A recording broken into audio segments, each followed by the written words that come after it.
I have people at the gym that have used me for real estate. I've gotten 10, 12 deals in the last couple of years from the gym. So for me, it's all about in-person touch points. I don't send postcards. I'm not sending them like the reminders to winterize their home and all those things. For me, it's just very genuine, casual conversations like, hey, how's everything going over there? I know you had the issue with your garage door. Or do you need a contact? I'm dealing with people that just closed that need a roofer. Not even for that house, for a different house. Hey everyone, welcome back to the Shelly Panzarella Show. I'm very excited about my guest today. We have been working together for approximately 11 years, but this guest is a realtor here in Las Vegas, now also a gym owner and newly married. So we're going to talk about all things real estate, all things gym, maybe all things marriage, because you're kind of new to that. But I want to welcome Mike Miller. Welcome to the show. Thank you. As soon as you said married, I realized I don't have my ring on and I started getting sweaty. Oh my goodness. Hopefully Mandy doesn't see this podcast. Okay, sorry, but this is kind of a big deal, so it's going to get broadcast. I know it's a big deal. Yeah, I know. Almost Joe Rogan level. Almost. Well, this will definitely be the breakthrough on that. Is it new for you to wear a ring? I just have a silicone one, and I end up taking it off all the time still. Even with the silicone one? Yeah. Because we had to get that for my husband because he was having a hard time. It's just weird to me. Even just lifting, even with silicone, like at the gym and stuff, it's just weird. I just don't have it there. So yeah. Mandy already took hers off. It doesn't matter. So both of you. Because she lifts. She does all her Olympic lifting stuff. She never has it on. It doesn't matter. Like, what is that like to have a beast mode wife? It's intimidating because she beats me in almost everything we do, and she rubs it in. So. Yeah, I could see that. I'm not sure that I'm at that capacity yet for my husband, but I could definitely see that to be a struggle. Well, I mean, our gym is really far away. It's about half a mile that way, so I can understand why you're not at that long yet because it's really far away from you. It's so far. Yeah, it is. It's at least a minute and a half drive. Yeah, I got to cross the 215. Yeah. All right, I want to get into the gym because I think that's a cool. Actually, let's just stay there because I want to talk about this. So, National Quitters Day. Are you familiar with that? Yeah, I feel like that already happened, right? Isn't it like January 10th or something like that, or 5th? I don't know. It's really fast. It's the second Friday of every year. Got it. Right. So did you notice your gym was or is it packed still? We still are right now. Okay. But I do feel like more like the specialty gym styles probably stay a little busier than like an EOS or something like that. It's easy to stop going when you pay $12 a month, whatever, $15 a month. But we were really, really busy.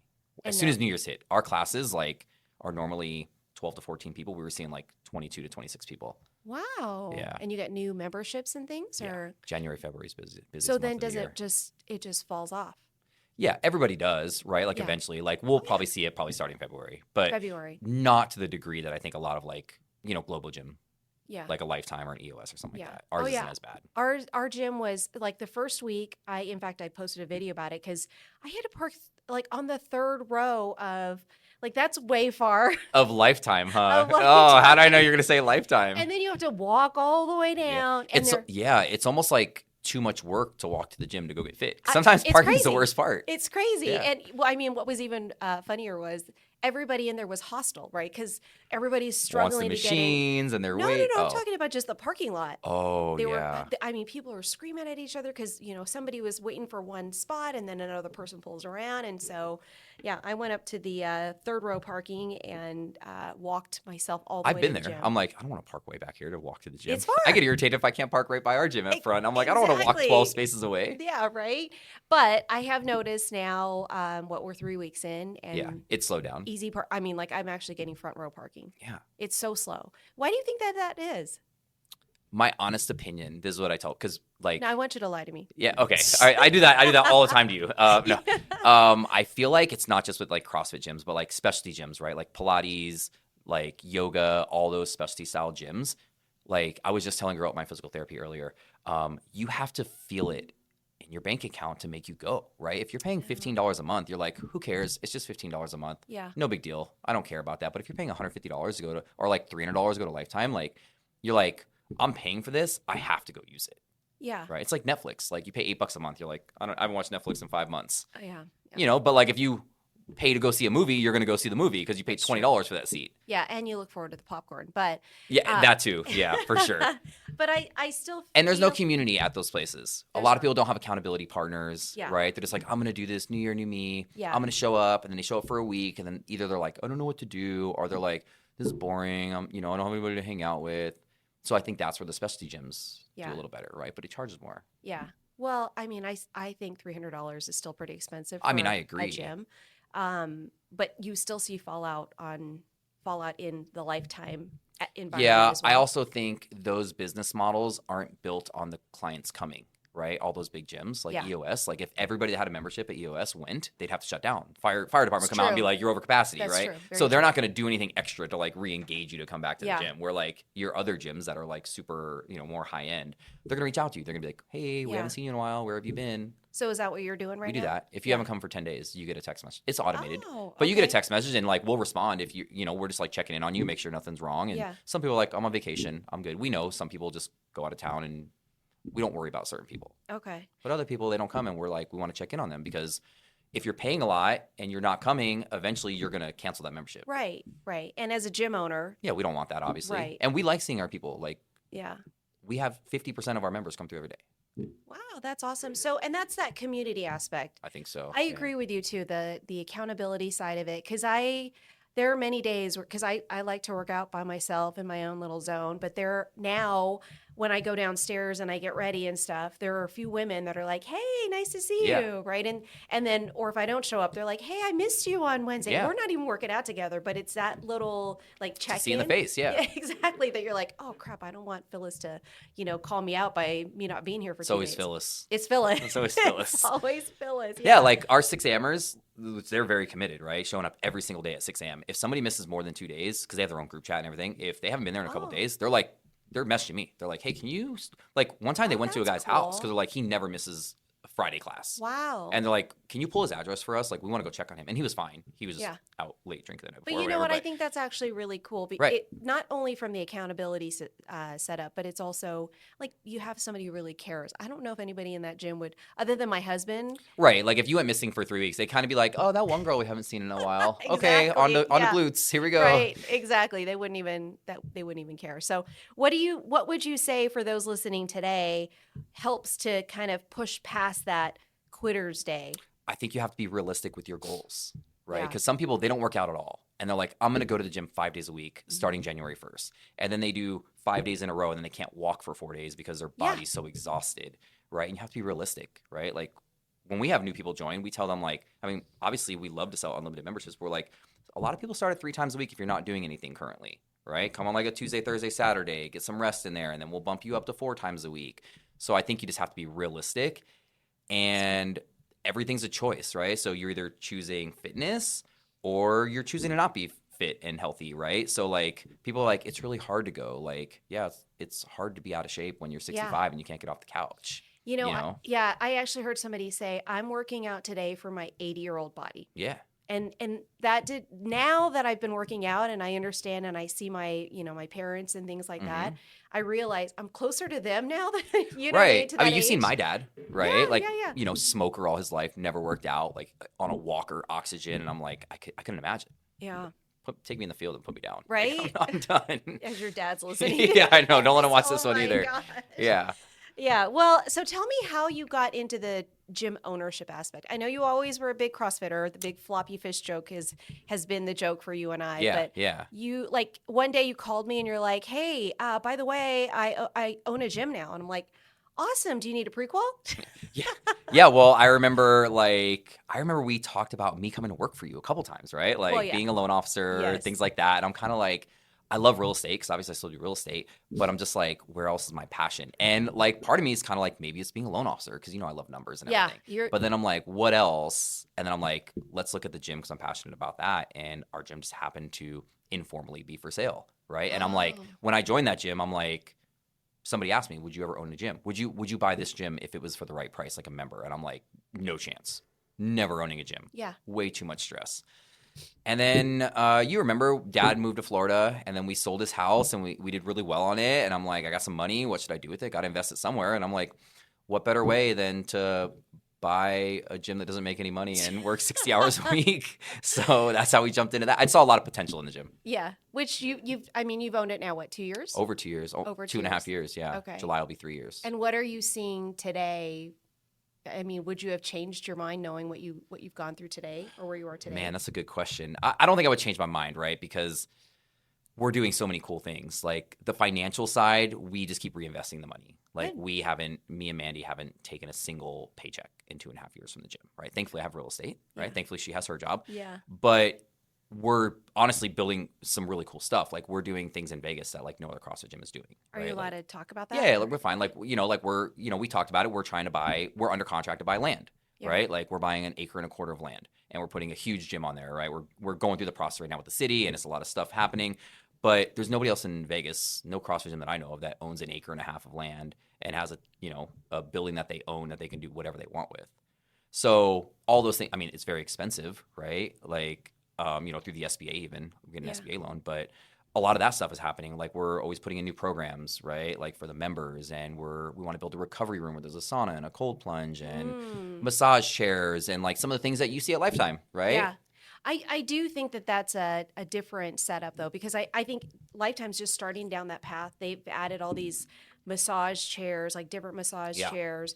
They are actually going to redo the gym or the what do you call those? The locker rooms. They're going to add the cold plunge. Yeah. They're going to add the, they already have the sauna and the steam room, but it's that whole wellness aspect. And it's also right recovery. Yeah, recovery's huge right now, Yeah. right? Like a lot of that's like the latest fad, honestly. Yeah. The wellness is I think the latest fad, but the recovery aspect of it coming from, working out, whether you're, high intensity or whatever it might be, you still need to let your body recover. Right. So we do bad at that at CrossFit, right? Because we don't want to miss a day. Like you work out 5-7 days a week? A lot of people work out 6 days a week, right? Wow. Like we have some people that show up and they'll do 2 classes a day and they're doing 35 classes a month. And like long term, it's not sustainable, right? Like you can't put your body through that kind of wear and tear, right? There's a reason why like professional athletes, like they have like 7-year careers, right? Because it's the wear and tear on their body. Sure. But like the recovery is important.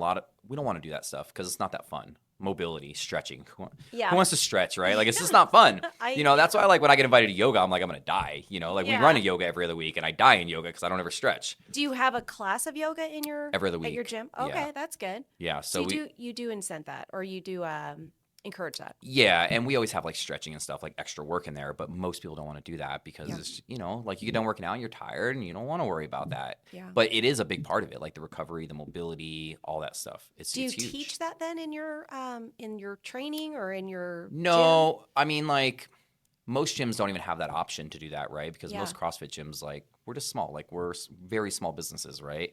So there's not a ton of, additional disposable income to like build these things. But stretching, always part of the workout, right? Like warming up and things like that. But outside of that, we have resources for our athletes and we tell them we have those things. Yeah. Right. But a lot of them have an hour a day to work out, right? Like not everybody has the extra 20, 30 minutes. They got to go home to their kids. They got to go home to, to work, their spouses, all those things. Except for they'll come back for another hour work. They will come back for another hour work. Yeah. Yeah. We got a guy that was doing 2 days for 5 days a week. He slowed down now. Okay. So there's a point too where you're like, hey man. Yeah, you don't get as much out of it, right? Like we tell people like 3 hours a day, like unless you're a competitive athlete, right? Where like you're going to be top tier elite level to where you're trying to make a career, like go on TV with the CrossFit Games, like you hit a point where there's the ROI is not enough. Yeah, I would agree. And I think depending upon what your goal is, there's definitely different levels. Like for me now, I'm in this phase where I like recovery, sleep. I can still work out really like I'm in the gym probably 4 to 5. Actually, this is something that I'm super excited about. Okay. Last year, I went to the gym 195 days. More than every other day. More than it was 4 days. 4 days a week. Yeah. Yeah, that's good. I know. Yeah. And I'm, my husband's like, well, does that include like when you go to do, yoga or just sauna or whatever, anything. So any check-in that I had, but I'm not going to the gym to just hang out, right? Yeah. Even sometimes if you don't lift or you don't do anything high intensity, sometimes just going and doing like yoga is really beneficial. Yeah. Right. And that's a lot of stuff that's overlooked. Yeah. I have an Aura ring, so it has literally watched and tracked like my resilience is what it calls it. And I've gone from like strong to or solid to exceptional based off of just giving myself the differences in strength training. I'm trying to do Pilates now, but I'll do the stretching. I'll do different things to like also calm myself down at the same time of working out. I think it's good to switch it up for your body too. Yeah. I mean, obviously we own a CrossFit gym, so we specialize in CrossFit, but a big part of CrossFit is play and try new sports, right? Yeah. So like we have people going and doing HYROX, that's coming up in February. I mean, you're familiar with HYROX, right? No. You don't know what HYROX is? No, when you say HYROX, I'm thinking of like climbing rocks. No. It's like rock climbing? imagine back when like Spartan races and Tough Mudder became big, right? And it was Okay. obstacle courses everywhere, right, that you would do. That's kind of like the latest thing. It's kind of like people joke around and stuff, but they kind of call it CrossFit Light. It's like CrossFit. It's like a set course. It's the same course every time. It's a lot of running, and you do Okay. stations. You'll run. You might do ski erg. You run. You do the row. You run. You do burpee broad jumps. You run. You do wall balls. In your No, in like they're going to be at Mandalay Bay Event Center. Oh, okay. So it's a big deal. They Wow. travel Holy city to crap. city. They're all across the world. Okay. So Interesting. HYROX is what the name HYROX. is. Okay. HYROX. Okay. One of our local athletes, she is the women's world champion. Like she wins every year. Her name's Lauren Weiss. Wow. She used to work at Camp Rhino. She was my first CrossFit coach. Wow. Yeah, she makes a living off of it. That's all she does. You actually get money for Yeah, if competing? you're elite performer and you're like, I think they give away like Interesting. I don't know exactly, but somewhere around like 30 grand for like the world championship. Wow. Right. And it's like the top 12 girls in the world, over the qualifying races and stuff. That's awesome. And yeah, she's making a living off of that. And so she works out and trains in your gym? No, she moved to, I want to say like Utah or Colorado or something like Okay. that. So they moved away. She was going to like nursing school or something like that. But Okay. they were back in Vegas for a while, like out of Camp Rhino though, I over on got the it. east side of town. Okay. But she trained like Exclusively. a competitive athlete because Yeah. she was. Yeah. Right. So she Okay. was training probably 2.5 hours a day, right? But Holy that's crap. her job now. Yeah, that makes sense. Well, I'm interested to know about this whole like build out thing because we talked a little bit about that, but I think you going to the point of like from a leadership standpoint and growth standpoint, making this big decision to do something that a lot, like you mentioned it, not a lot of CrossFit gyms do this. What is making you go down this path?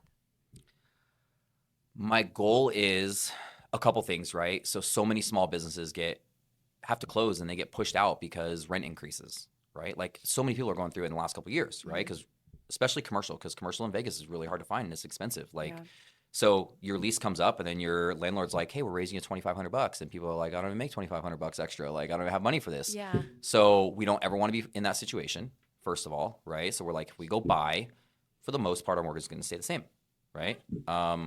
Besides property tax and stuff like that. So that's one of the first reasons. Our whole goal in buying this land and building a gym, because we're going to do some other build out stuff and rent some spaces out and stuff, but it's to protect the financial health of the gym, of Rugged. Awesome.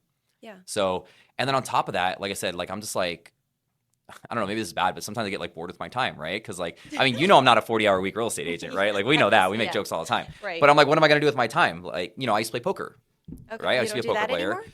It's more for like a couple times a month, right? Okay. But that used to be what I spent a lot of, Okay. I used to spend a lot of time doing that because I used to play for a living before real estate. And I don't really do that as much anymore because now I find more joy in the fitness side. And I'm like, I got to spend my time doing something instead of sitting on the couch. Yeah.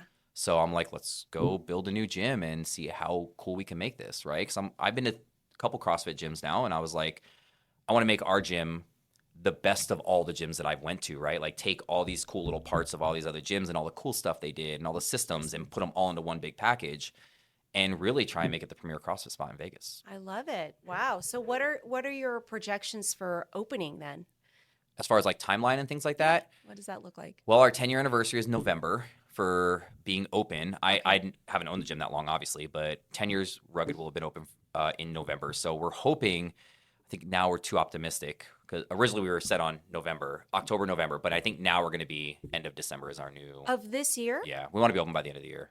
Wow. So you're pretty far along this Yeah, pipe we're dream of almost through the rezoning process. We have That's one more, awesome. hopefully one more meeting with like the planning department. Then we go in front of the neighbors and they tell them they hate us and Where's they don't want it us at? next to them. the location. Are Right you around the able to corner say? from here. Okay. Like, Oh, but you have residential. You're building near residential? Is that we what- are zoned residential right now, but we're rezoning it to commercial. just that space, just your pad. Just our wow. parcel, right? Okay. So we're on Fort Apache, where Sunday Pilates is, like Yeah. right down the road.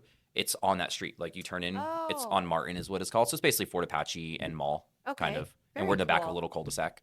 Nice. That's actually a great location, kind of Yeah, central. because we run and we don't want to be on the main street, right? We run out on the road and stuff like that. So we don't really care about nobody's driving down the street to be like, I'm looking for a CrossFit gym. Who's on Fort Apache, right? They just don't do that for Yeah. CrossFit. Yeah. It's So we don't care very about that. specialized, and so you're not going to build a track inside of your gym so you guys can No. run around there. That is one thing.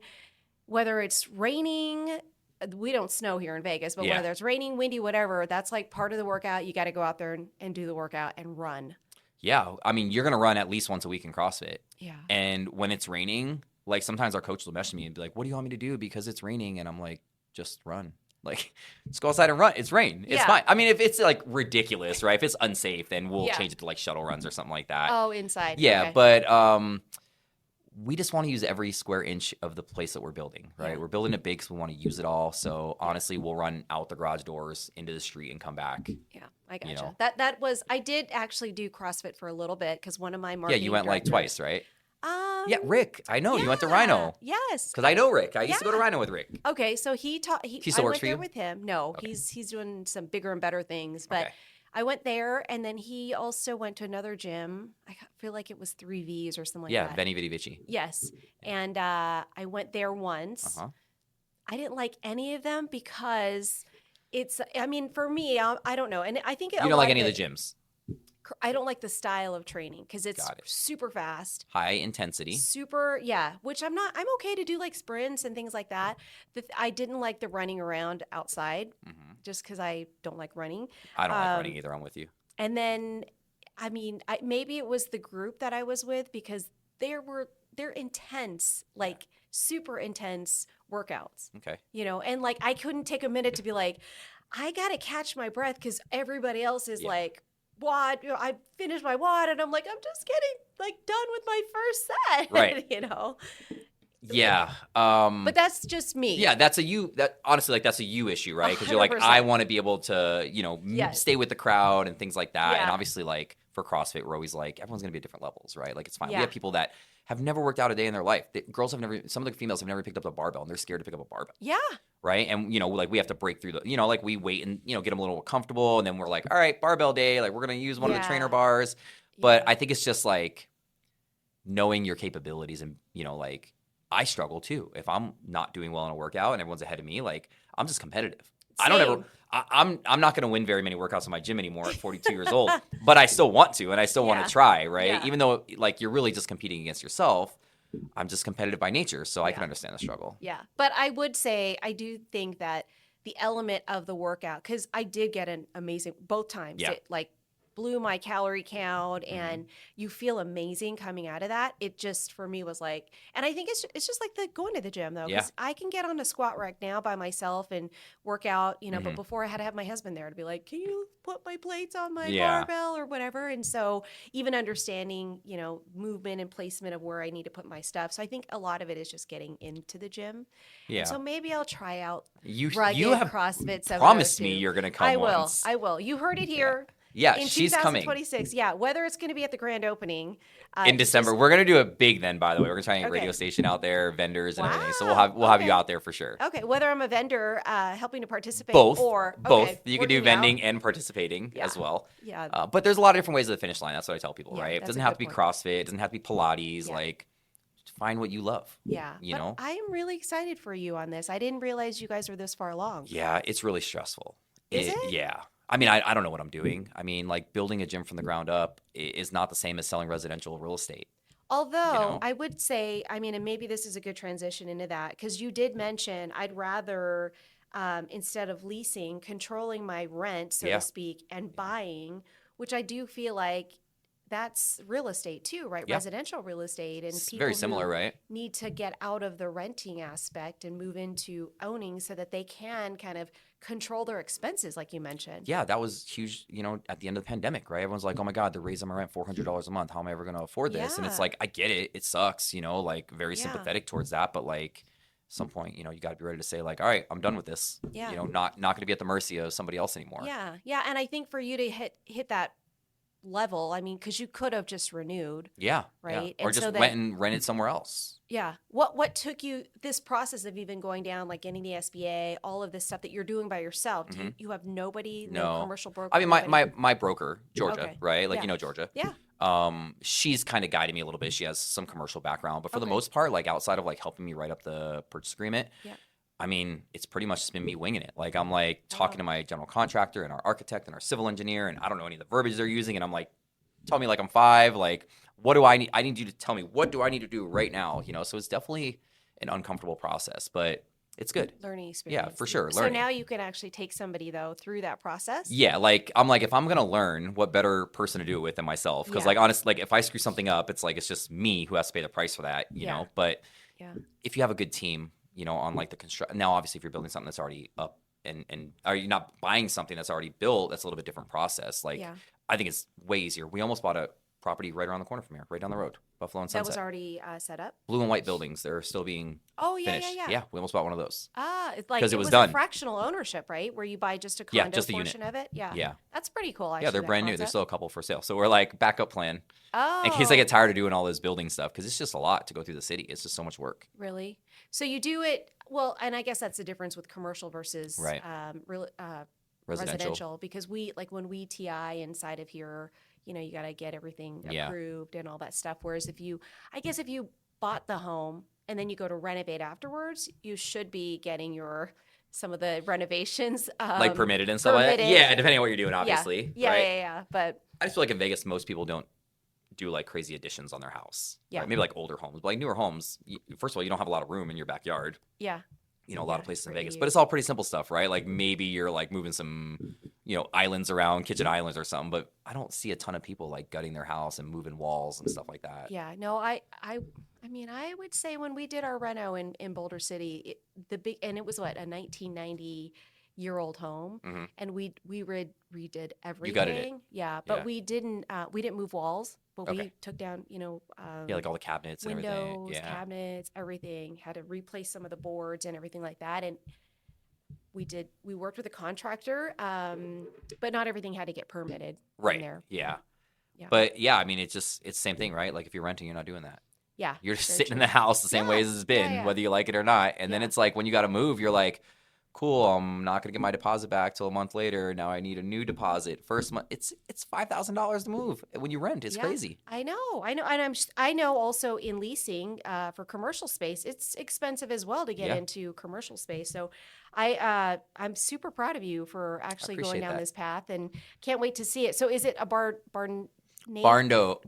style? It's a steel warehouse, but it's like barn dominion. So it'll kind of look like a barn. I have some pictures that I'll show you after we're done here. Yeah. All right. Excited to see that. Maybe we'll post it on there. But so if anybody who's listening wants to come check out your gym today before the grand opening, they can. Where are you located? We're over on Fort Apache and Patrick, which is right around the corner from here. Yeah. So kind of by Fort, right down the street from Southern Hills Hospital. Okay. Just go on our website, ruggedcrossfit702.com. Right. Just fill out the little form. You get a free week. Free week. Yeah, all right. Coming out with us for a free week. Okay, very cool. So there you go. So I'll come out there for a free week and check it out. All right, it's Rugged CrossFit 702. So let's transition into your first or your other job, I guess you could say. I think it's my first job, the job that pays the bills. Okay, your job that pays the bills. So we were talking about it. Like we started to work together. 10 years I feel like it was probably 10-ish years ago because I remember I remember very specifics about our first transaction. I remember talking to you on the phone when I was at my old house, like while we were going through the process. Okay. And I think it was just somebody was pre-approved through you. Yeah. And it was kind of by happen chance that I met you. Yeah, in the beginning. In the very beginning. And then I partnered up with your group, you were sales manager or team leader or something. No, you were working with somebody else out of Keller Williams' office. Who were you working with? And I ran into you in the office. Todd Barton? No, I don't know, but it wasn't Jamie yet. Because I had kind of talked to you. It was Lindsay. Lindsay Butler? Yes. Okay. Yeah. And then we chatted and stuff like that. Yeah. And then I remember going to your mega open house. Yeah, those were fun. Those were intense, huh? Yeah. Why did you guys? Well, I mean, I know you're not doing them today, but I don't see any other realtors doing them today. I think they're crazy for not doing them. Yeah. Right? Like it's so easy. I mean, I don't want to say it's easy, right? But it's like the easiest way to, in my opinion, like to get warm leads from strangers. Yeah. Right. You want to share what a mega open house looks like? Yeah. So we would spend. I used to work with a guy named Jamie Cox. He's pretty well known throughout the Keller Williams world. He does like MAPS coaching and high end team coaching and stuff. And we decided we were going to go with this open house model style of like lead generation. And we had, I don't know if I think it's a pretty big team, maybe like 8, 9, 10 agents back then, and. We would pick a house, hopefully one of our listings, right? If we had something going up that weekend, a brand new listing, had to be a brand new listing. And it was a whole week event. So we would get the whole team on like Tuesday. We would call the neighbors, right? Like, pull a list, call the neighbors just to say, hey, we're doing an open house. It's going to be a fun time. We got food, we got drinks, come by, just be nosy neighbor, check out your neighbor's house. And then we would door knock the next day. on like Wednesday. You as a Everybody. team. Yeah, Okay. we would all go out. We'd all go hit like 50 doors. So we're hitting like 500 doors around the neighborhood, right? Nice. Just dropping off flyers, right? If people want to have conversations, great. But just dropping off flyers, doing it a touch point. And then the day of, like we had, we used to call him Timmy and Tommy, our blow up arm guys, yeah. right? Like that you see at like the car dealership places. We'd have those guys blown up. I remember that. Yeah, we have a taco guy out there. He I would remember cook that tacos, right? We'd have him for like 3 hours. He would make tacos. We'd have 2 shifts of agents. We'd have a morning shift and a night. So we'd run like a 6-hour open house, like a morning and an afternoon. So half the team would do morning shift and they would just rotate, right? When somebody came in, they would just show them around the house, talk to them, obviously like, have good conversations. And we got many leads off of that. Like, we double-ended open houses from that. The team double-ended open houses, right? To where we find a buyer for which, like that doesn't really happen, right? How often do you sell, the home at an open house? It's really rare, but but it was an investment, but the ROI on that was really, really good. Yeah. Well, and to your point, I don't see a lot of agents, teams doing that today, unless I'm missing it in the. Yeah, there was we built that model after a Keller Williams team up in Alaska, I believe. Oh. I don't remember who it was. This was like years ago. So it wasn't a Keller Williams thing, or it was just a team, and they were in a small town. I want to say Alaska. I'm almost positive it was Alaska. They were just in a small town up there, and I'm sure there's not a ton of real estate agents, not a ton of transactions going on up there, I'm sure, but they just had it monopolized because everybody went with them because the visibility they gave to the house, right? So, you do this big open house, and we would get almost 100 people through in 6 hours. Yeah, right? I remember that. So when you're pulling up and you're a prospective buyer, and it's the opening weekend, so if you're going to come see it with your agent, you're going to see 7 people walking through at the same time.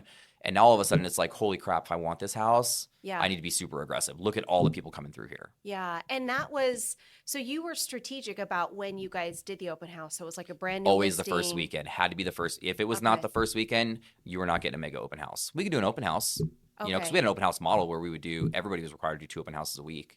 Oh, okay. During the week. Okay. So how did you determine this one's going to be mega? Was it the home? Condition was one of the things, right? Location, because sometimes you're in places, like if you're in like Inspirata, it's going to be a lot harder because you can't put signs up in the neighborhood, right? And we would have 40 signs out, everywhere. Every major corner, was packed with signs. We had to get creative a couple times. We did one out in, I think it was Aliante, and Aliante is the same way. They don't allow open house signs. Oh, I didn't know So we got very strategic. We put them right on the edge, and then inside there, we would have the team members, like all the real estate agents, park their cars on certain streets, and we put them on top of the cars.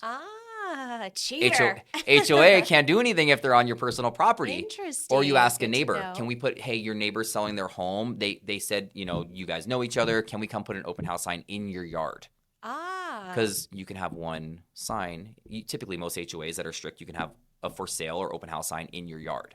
Wow. So we'd have them staggered. Look at you guys. So you got to get a little creative in there sometimes, but sometimes it's nice to have the HOA bug you and you just tell them to kick rocks because they can't do anything to you. They'll literally come out and be like, hey. They've taken our signs before, a lot of times it's Summerlin. Summerlin's big for that. They'll take your signs and hold them at the office, or I've heard them trashing them or taking them by a community dumpster. And you mean it's not just this punk kid just picking up signs? Yeah, it's not. Yeah, believe it or not, it's usually not a punk teenager who just wants to mess with you. That's funny. Well, I like how intentional that is. And I saw great success for you guys as you did it. Because you'd be a lender on some of those, right? Yeah. And that was what, how long ago was it that was pre-pandemic? I think that was probably about 6 to 7 years ago. Because so before I went to Urban Nest originally with Georgia. Yeah, so I think so. That was definitely before the pandemic. I was maybe 3 or 4 years in at that point into real estate. But market conditions, do you feel like we're in the same era, or I feel like it's an even better time to do it now, right? Yeah. Because since the pandemic, just in general, I feel like the longer we go on, like you cold call me, I'm just hanging up on you. Like I'm just gonna be honest, right? Like I don't cold call anybody ever. Like when I get cold calls for the gym or for real estate, it's literally just click. I'm not even gonna talk to you. Yeah. If I didn't ask you to call me, don't call me, right? You come to my door, like no, you can't even hit our doorbell. We put a little like blocker thing on the Ring doorbell, so you can't even knock.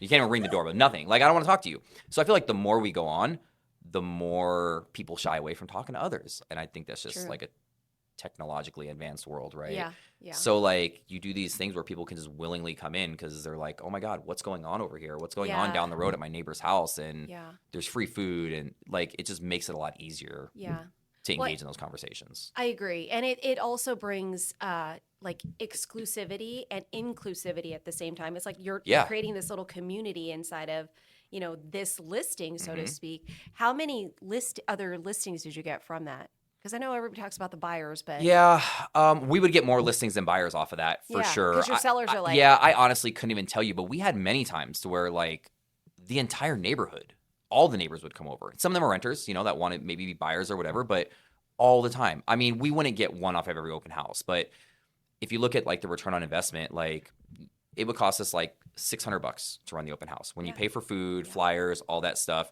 So $600 to $800 for an open house. If you just get one seller or one lead, right, buyer or seller, off of every 3 you do, you're still getting like a 300% return on your investment, right? It's like $2,500 in open house costs, $7,500 check. How would you do that with all 8 of you in there, though? Do you guys split it, basically? Well, yeah, we'd have 4 in the morning, 4 in the afternoon, right? Okay. And then we would have everybody. We would have, Josephine and Miss Ann was our transaction coordinator. They would all be there on the admin side helping out with this stuff. And we'd have the desk set up, just have people sign in on an iPad. And then it kind of sounds bad, but kind of like a car dealership. Like, who's up next? Oh, okay. So-and-so, you're up. Like, oh, cool. Tell them about the home. Walk them around real quick. Chat them up. Things like that. And then you would just kind of rotate leads because if you do a regular open house, I mean, what's good in a 3-hour open house? Maybe like 7 or 8 people, right? I've been to some that you don't get any. Nobody maybe one shows up. Yeah, right. Yeah. So if you create the buzz and if you get to have like 4 or 5 conversations as an agent, like that's pretty good. It's just as probably more than what you would get running it on your own. True. Where you're putting out 5 signs, and you're just sitting there at a desk, like this the whole time. The opportunity for the open house to be open like the 6 hours, because most of them will only do it for like 2 to 4 hours, right? 2 to 4 hours, right? Yeah. Usually in the middle of the day. Yeah. On what's convenient for them. Right. You know what I mean? Yeah. Typically, I'll have some that are like, oh, church is getting out, so we're going to do it on a Sunday at like noon or whatever. Ours is 9 to 3 every Saturday. All the time. 9 to 3. Every Saturday. Every single time, yep. Yeah.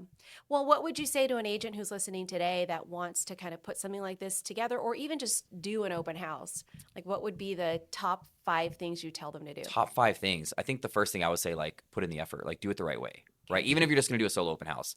After we stopped doing the mega open house, or when we didn't do the mega open houses, I had a partner with me. I don't know if you remember Corey. Yeah, Corey Clark. I would do open house with her. She was kind of like my open house buddy on the team. We worked well together. We had good conversations. And we were able to hold each other accountable, right? So do it the right way, right? Like put in the effort. If you need to find somebody else to be an accountability partner for, like, you just split the leads, whatever. I go, you go style. Like in the end, it's going to equal out. You got somebody to help you hand out flyers, all that stuff. So put in the effort. I would say be professional, right? And I don't just mean like, I mean, you know me, I'm not a fancy dresser, right? Like you were surprised I was in jeans today. So, but just be professional in the conversations you have, right? You got to sound like you know what you're talking about. Yeah. Right. You got to kind of put on the professional voice, professional mindset. Okay. And being prepared. So we would always take a book of similar listings. Many, many times, because we know that house probably isn't going to work for every person walking through that door. Right. Many times we're like, oh, well, here's 8 listings that are within a mile of here. Some of these are actually vacant right now. Do you want to go look at one of them? And now you're off showing another house, building more rapport with that person while your partner's still at the open house. And I was going to say that's the cool part, because I've been in an open house with an agent and they're like, oh, same thing. The buyer's like, oh, I want to go check out, this. And yeah, and they're like, oh, I got to lock up, or Shelly, can you keep an eye? Like, yeah, and you're like, well, I'm not a real estate agent, but yeah. And then I would say be consistent, right? Like that was a big thing for me when I was doing them is I knew we had to do 2 a week, and we would try to do Nevada trails. So we were starting to like farm that area. Okay. Stay somewhere manageable, right? Like if you live in the Southwest, like you don't want to drive out to Aliante, and make it a 6-hour open house for actually being open for 4. Yeah, 2 hour setup. Yeah, so find somewhere around you, right? Yeah. And I would say find somewhere you're familiar with, right? Like, I mean, I obviously love doing business in the Southwest. I live out here, so I can reel off all the new builds, all the different master plan communities, and, you get to know HOA fees and everything, and you just sound knowledgeable. So pick somewhere that you know and that you're comfortable with. So it doesn't have to be your own listing, it sounds like. You're saying no, like when we would do the megas, we would try to do our own listings when we had them go up, right? Because we want to sell that listing too. Right. And then it allows us to go back to future sellers being like, look at what we did for our previous seller. Yeah. But no, I mean, any listing, especially right now, man, any home that's vacant, an agent's going to let you do an open house on. Yeah. It makes them look good. We're holding an open house this weekend for you, even if it's not them. Yeah. Yeah. No, I love that. I think Agents are well. And it's always the funny thing because it's either too hot or too cold in Las Vegas to hold an open house. But I mean, we've been pretty fortunate. The weather's been pretty good. It's getting chilly this week. It did, yeah. Yeah, in the mornings it's getting cold, but it's been great here. I know you're wearing long sleeves today too. I know. Like, wow. I didn't know how the temperature was going to be in here, so I'm like, I better come prepared. Keep you on the hot seat. Yeah. Well, I love that. So what are you doing today as far as your business? I know you got your gym ownership. Yeah. So I don't do as many real estate activities as what I used to do, right? Okay. Like I was never big, like I said, cold calling.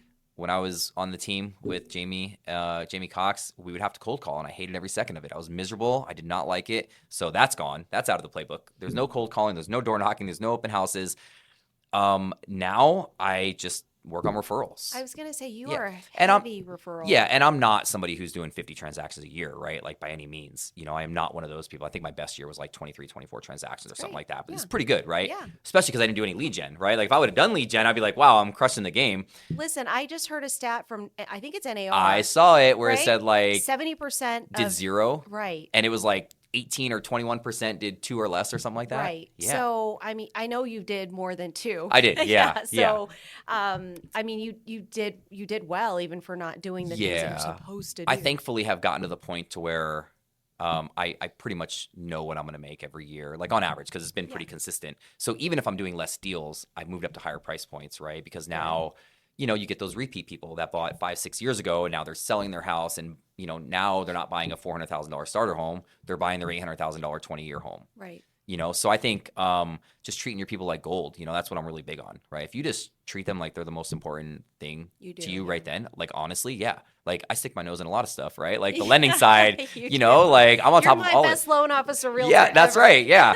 And I just think like if you just always look out for your people, like seriously, they're going to know and they're going to send you business. So do you do that like through CRM, or do you just constantly stay in contact? I know how great you are during the transaction. You're very much into every aspect of the transaction. But what happens when they close? Because you do get a lot of repeat. Yeah, I do. And I think it's just, like, of course, like CRMs are always useful and things like that. Like I definitely could be better on that stuff. But for me, it's just touch points, right? A lot of them are my friends that I work with, or a lot of them are friends of friends that become my friends. And I have people at the gym that have used me for real estate. I've gotten, 10, 12 deals in the last couple of years from the gym. That's awesome. And you see them a lot. So that's the nice thing about working with your friends and people is you see them all the time, and then they invite you over for whatever, Super Bowl and, housewarming parties. So for me, it's all about like in-person touch points. Like I don't send postcards, I don't send like, get your air filter replaced. Yeah, like I'm not sending them like the reminders to winterize their home and all those things. For me, like it's just very like genuine, casual conversations. Like, hey, how's everything going over there? I know you had the issue with your garage door, or do you need a contact? I'm dealing with people that just closed that need a roofer. Not even for that house, for a different house. Yeah. Oh, we just did it. Celine and Juan. Yeah. Yeah, they need one for the house that their dad refied. Yeah. So just like being a resource for them, right? And just never making them feel like they can't reach out. I think that's the biggest thing, right? Because a lot of people are like, no, we're done with the realtor. We'll figure it out. But like, just be there for them. You truly are a realtor for life. Because we're doing Ninja Selling. Have you ever heard of that book? It talks a lot about FORD, which is family, occupation, recreation, dreams. You definitely dive into all aspects of that with your clients as you're working with them. Because I mean, you'll tell me stuff and I'm like, oh, I had no idea that they did that. He's like, well, this is not for you to know today. Right. Or whatever. But I do agree with you. It's a relationship aspect. And as you get into the relationship, they know that this is not just a moment in time for. Yeah. And it's not just for a check, right? Like, yes. If you always do the right thing, the checks will come. If you true. always try to do the right thing, if you always look out for your client, like, obviously it's a bummer if they cancel a week before closing or whatever, right? Like just treat them good. They're going to come back if they know you care. Yeah. Well, and have you ever had that where somebody's actually canceled? I don't know if you were the person on this, but I have one specifically when I worked with Jamie. We were a couple days before closing. It was around Christmas time, and the mom was co-signing, and she went and took out a payday loan so she could buy Christmas presents for her grandkids. And we're like, the lender's like, can't have this. I don't know. It might have been you. It was a long time ago. I don't think it was. I don't know who it was, but they were like, you got to pay this off. And she's like, I'm not paying this off. My kids are getting Christmas. We're like, they're going to get Christmas in 3 days. Like, it's still before Christmas. Pay back the payday loan. You could take it out in 3 days. Can't. And she wouldn't. And it went down the drain. I'm almost positive we somehow got their earnest money back, which was not deserved. But yeah, it's a bummer, but if you just, what are you going to do, right? Like, you can't force somebody to buy a home they don't want to buy, right? Or sell a home they don't want to sell, whatever. Treat them right. They're going to come back around, or they're going to send somebody else to you if it's not them. Yeah, very true. Well, and I think, do you go out and ask them for referrals as well? Because do you get a Nope. lot of, you get I don't think I've repeat ever asked clients? for a referral. No, from your I honestly clients don't, at no. close. Okay. Look, like, it doesn't work for everybody, right? Yeah. Like, so don't like take what I say and like be No, like, 'cause oh, I don't have to do that either, right? I struggle with it too, but I Yeah. still get them to refer. So there's Right. something in what we do that has our clients like, hey, you need to use Mike for real estate. Yeah, and I've never asked for referrals specifically, right? I've never, at closing, they always say like, hey, who else do you know? And to me, that's just super cheesy in my opinion, right? Who else do you know that wants to buy or sell a home in Las Vegas this year? I mean, I don't want to ask that You question. say it very well, though. Yeah, thank you. Yeah. Because I've said it 25 times about me not ever saying that to a client, so I'm well versed in it. Got it. I think there's other things you can do, right? Like, go to their signing, right? Like, I'm at every client signing. Yes. If I'm in town or I'm Yeah. not on vacation, I'm at every single signing. It does not matter to me. And I don't even do anything. I look at the same settlement sheet I looked at on the email that they sent me an hour before, make sure it all matches up. And there are mistakes, like we caught some mistakes on Celine's file, and just being there with them. And, like when they're making copies of their documents, the escrow officer or the notary, it's just a great time to have conversations and ask them what they're going to do with their house. And I already got a referral from Celine, right? Like, I mean, they've done 5 or 6, their family's done like 8 transactions with me, And I think if you're just genuine, like, I have people that message me from 7, 8 years ago, and they're like, are you still doing real estate?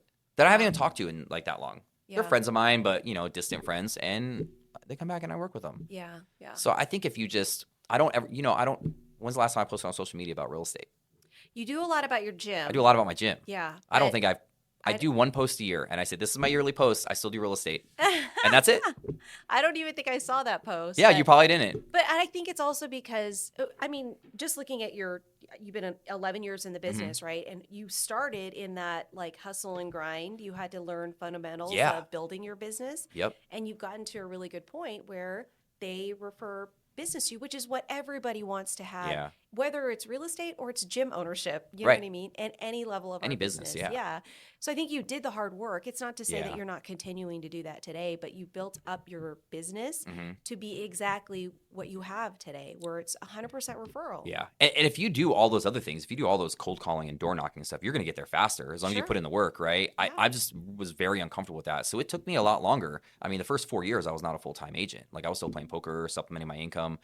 And then it's slow, it was like, I did like 1 deal in my first year. And then it was like 2 deals, doubled my money. Yay. And then it took like 4 years before I was able to like pay my bills with real estate. So, just keep grinding. Like, don't give up. If you're just consistent, you'll eventually figure it out. Yeah. I would agree. And I think that's also in the gym ownership aspect of it, not just ownership, but in the gym, right? Stay consistent with your fitness, whatever it might be. You're going to end up, when you're 60 years old, you're going to be like, hey, at least I worked out 3 to 4 days a week, and you'll have a body that you're proud of and that can take you up and down the stairs or whatever. And whether it's like fitness or whether it's like career related or even real estate related, like, find what works for you, right? Like, if you're miserable cold calling, don't cold call because you're going to hate your job. It's going to feel like a chore. Find another way. Go do business to business stuff or go interact with, in the groups where all the business owners get together, or go to open houses. Like, don't be miserable. If you hate it, it's just not going to work out. And I'm glad you said that, because I do feel like, especially getting in brand new agent, they're like, what do I do? And everybody's like, oh, well, this worked for me. And they hear somebody gets a deal off of a cold calling. So then they jump into cold calling, but they're so miserable at it. And the other side of the phone here is that they're so miserable at cold calling. And when you're miserable, you're probably not good at it. That's right. Yeah. Right. Yeah. Or if you're not good at it, you're probably gonna be miserable doing it both ways. Yeah. And then there's people that are like, oh my God, I had so many leads from an open house. And the guy's like, I don't want to do an open house. I can't stand sitting there unless maybe they plan to do this big mega type open house with other agents, which I think is still something that people should consider. I think they should absolutely. I mean, just like proof of concept. You don't have to be on a team to do that, right? You can go grab 3 other agents in your brokerage and go do one of these. Right. It doesn't matter. I think it's that whole competitiveness. I think it is. I agree with you that go with what you love doing and enjoy, because one, you're going to do more of it. then that helps with the consistency Mhm. aspect of it. And then, I mean, I love how you can say, hey, I know how much I'm going to make in Like real estate it's today. fairly certain that I'm going to be between these two numbers for the Yeah. year. Because I know the deals are going to come. On average, I'm going to get extra referrals every year. Yeah. Yeah, I know. You've already teed me up for this year being a good Yeah, year for me, so I'm super and we got excited. refis coming your way at some point later this year. I love it. Well, let's talk a little bit about the real estate market Yeah. because you are very in tune with that as far as, I rates. love my numbers. Exactly. So where do you feel like we're going to be? You want to talk about rates or you want to talk about Yeah, just we talk about sales? rates. I mean, I feel like I know probably just as much about rates than I do the real estate side. Okay, good. I mean, there's going to be a couple drops, right? Yeah. Like it's going to happen, whether it's because of pressure from the White House, whatever you want to think about that, whatever, there's going to be a couple coming. Yeah. Right. So, I mean, I don't think we're going to be back to where we were. I mean, I have like 2.375 on my other house, on my VA loan, but I'm at 5.5 on my current house and I'm waiting to refi. Yeah. So I don't think, I mean, I think they're going to maybe another half, 0.75% maybe, but it's getting busy, right? Like, I don't know if you've noticed it, but just on the listings that I have like last couple weeks, right? So on the loan side, I mean, I don't know if you agree or not. I think we're just going to see a couple more, but I think it has to taper off at some point, right? Yeah, I mean, you mentioned 5.5. I do feel like that's a good midpoint for rates. Like that's a safe, like for those of us, for those who are in the threes, 5.5 is a good jumping. Still good, still better than 7, what some people were at a couple years ago. Right. So I think you'll see a lot of those people who've been locked into this 3% interest rate. They hate their home, want to get out. They'll see that, okay, I can manage a 5%. I've got some I think that's now. true. They'll buy down, or they'll either buy down the rate, or they'll put a lot of money down into that home. And then I think for new buyers, I mean, coming from a 7 to 8, going into a 5.5, it's still great. It's really hard because it doesn't work in every scenario. But like, we always tell people like, look, I get where rates are today. You can refi. So if rates are 6.5% today, and you buy now and you can refi if it goes down to 5.5. Yeah. Or if it goes up to 7.5, you got lower than you would have gotten in a year from now, right? So like regarding rates, it's always time to buy, like realistically, right? Because you're never stuck on that rate. Yeah, that's so true. As long as you can refi. That's so But true. I get it, it's easier said than done, and some people are on budgets and stuff like that. But like if you're just looking at a number standpoint, rates should you should almost want to buy when they're high because that means prices are down. Right. Well, so what do you see as far as the market then, knowing that rates are going to trend down? Yeah, I thought it was going to pick up in March this year because that's kind of when we start getting busy, and it's already happening. I feel like we're already seeing an increase. Yep. Maybe it was the weather. It was good weather, long weekend, Martin Luther King Day. People don't really travel as much there, but I think it's already going to pick up. Like I already have people kind of hit me up and being like, "Hey, I'm a couple months out, but I'm ready to go." Okay. And so, what do you do to prepare for this ramp? I think it's just giving them information, right? Like just because a lot of times everyone always, is it a good time to buy? Is it a good time to buy? And like every part of every agent wants to say, yes, you should buy right now, right? But I think it's just like having the information ready for them. Like, hey, what are our concerns? Do we have budgetary concerns? If so, maybe you're going to pay a little more come summertime, but rates are going to be a little bit lower. Is it more affordable, right? So being an honest resource for them. Yeah. When they come to you and they say like, okay, I think I'm a couple months out. Like, okay, great. What are we doing to prepare for that, right? Like I tell people all the time, when we're 60 days out, we got to get you a Shelly, right? Yeah. Just so she can look at everything and make sure that there's no surprises. Yeah. Right. And just being nonchalant about it. Like, this is normal. This is no big deal, right? Like, cool. Let's start thinking about where we want to be. Let's connect 30 days out. And I think just having a good game plan ready for them. Like, you don't have to push them. If they come to you and they're like, I'm going to be ready in a couple months, they're coming back. But not every realtor has that option, right? They have to really kind of get to the point of investigating and asking those types of questions. Some realtors are just like, let's go, let's get things done, But you're opening it up where you're actually having dialogue, even to say, hey, if you're 6 months out, 60 days prior to, we really need to kind of get you prepared, not like encouraging them like, why are you waiting?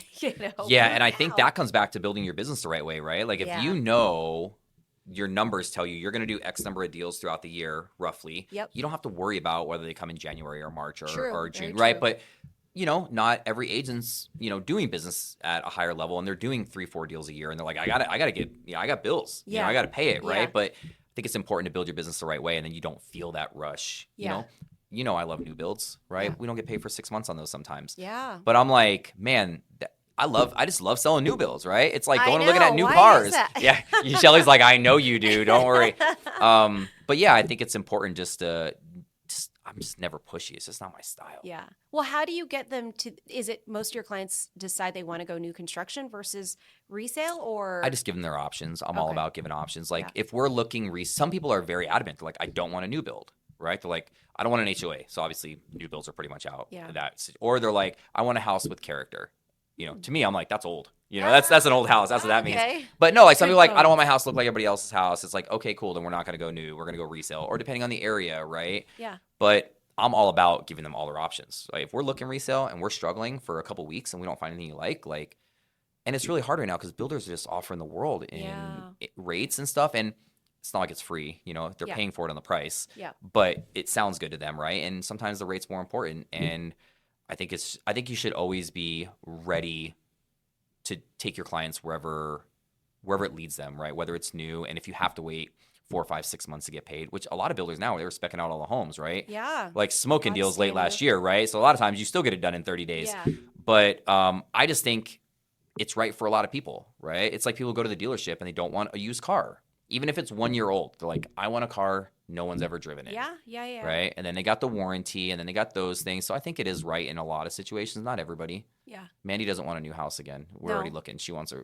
resale. Because she likes to do the DIY stuff, or like she is the handy one. I am not the handy one. Really? Wow. You need a ceiling fan installed? I got you probably. You need anything more than that? Not happening. I'm glad to know that you actually will install a ceiling fan versus getting your handyman. I can't promise there's not going to be sparks flying at some point, but it'll get done. YouTube, man. YouTube is the way to get things. My You're husband right. is all about YouTube when I'm like, hey, this needs to get fixed. I'll be right back. And they YouTube it. We're having a problem with our water cooler right now. And I'm like, can you YouTube this and let me know how to fix that? Actually, I just heard ChatGPT is pretty resourceful as well. Take the picture, tell them the model information, ask them, what it could be. And I heard somebody said that they actually fixed, I think it was some part of their air filter in their refrigerator. She took a picture of the refrigerator, the filter. Wow, and it showed how to change it. Said, go ahead and order this part. It came from Amazon the next day. Here's what you do. Unbox the thing. Like all the details and instructions. And she fixed it for $100. It's crazy. So crazy. If you have a little bit of time and you don't mind doing it yourself. Yeah. I do agree. You got to have the time for that. Well, we've talked about everything other than, we did talk a little bit about your newly married life. That kind of happened out of nowhere. I know. You were very surprised. You messaged me on Instagram or text something like that, and you were like, "Wait." I knew that was happening. I predicted that from the very if Mandy's listening, I knew it was all like from the very beginning. We had lunch at Yard House. And I'm like, oh, these two are so cute together. Yeah. And every time I'd prompt you like, hey, have you married her yet? You would say that to me a lot. And I'm like, no, not happening. You put a ring on that? Not happening. I know. And then I did see the post. She begged me. No, I'm just kidding. She didn't beg me. No, I'm just kidding. Just kidding. We were always, both of us were just like, marriage isn't really important. It doesn't really matter. We've both been married. I'm divorced like 15 years ago or whatever. Yeah. And, she was married for a few years, however long ago. And we were just like, we're fine. But then we started planning estate planning and trusts and things like that. And then they're like, if you guys are staying together, like you should probably just go get this done. Like it makes sense. And, we're like, we got businesses together. She helps out at the gym. I help out with Fit Panda with her apparel line. And then, like we live together. We're like, we should probably just do this. Yeah.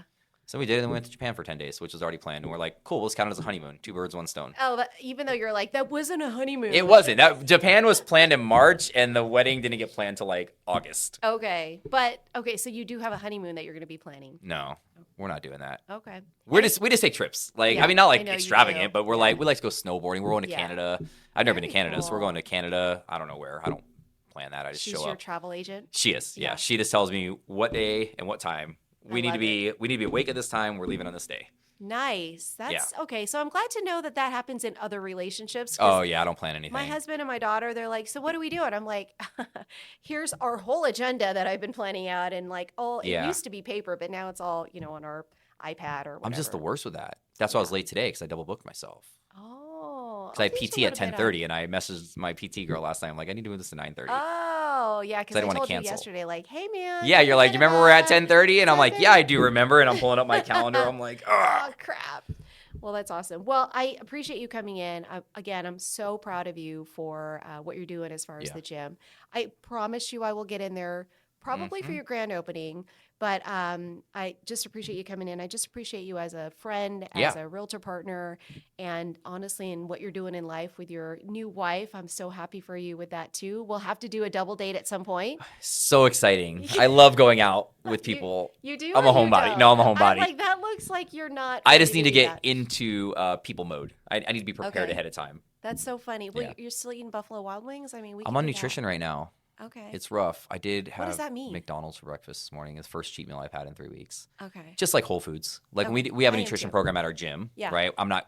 We give away a bunch of money and prizes and everything. So we obviously staff can't win that. So I just kind of do it on my own.